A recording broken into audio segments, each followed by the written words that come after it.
All right, everyone. So now we're at the Concord. So this house behind me, this is the residence of Major John Buttrick. The Buttrick family had lived here since the founding of Concord, and this whole land here is now a national park. But this was the land of one of the most famous families in Massachusetts at the time.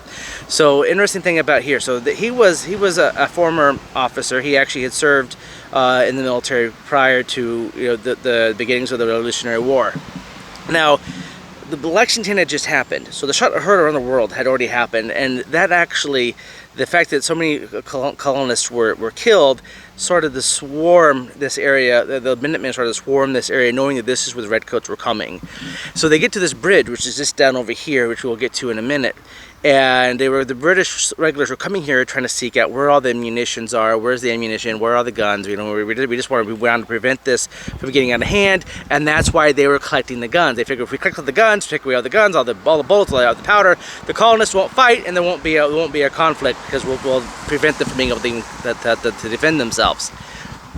So the Redcoats are coming, and they're coming up. There's a bridge right over here, which we'll get to in a minute, and the gentleman of this residence right behind me, Major John Buttrick, he gets to his men, and we get there's 4,000 of them in total are going to be forming up here, and he says, "My fellow soldiers, fire! For God's sakes, fire!" And this is recorded by Ralph Waldo Emerson in his poem, the Concord Hymn, and this is immortalized that this is the first time that a colonial officer orders the Minutemen, the militia, to actively fire on the British regular army.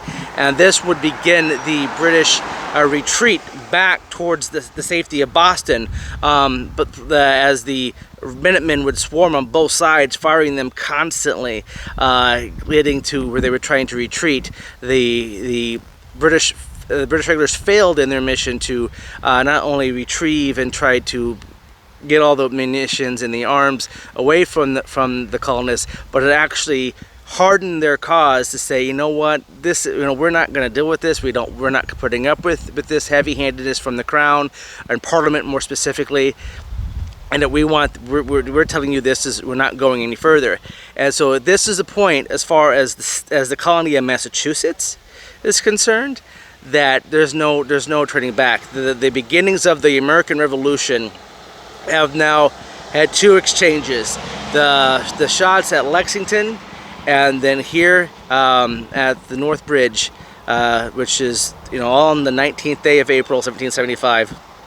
This is the turning point for the British Empire, and this is where we head steadfast into the American Revolution.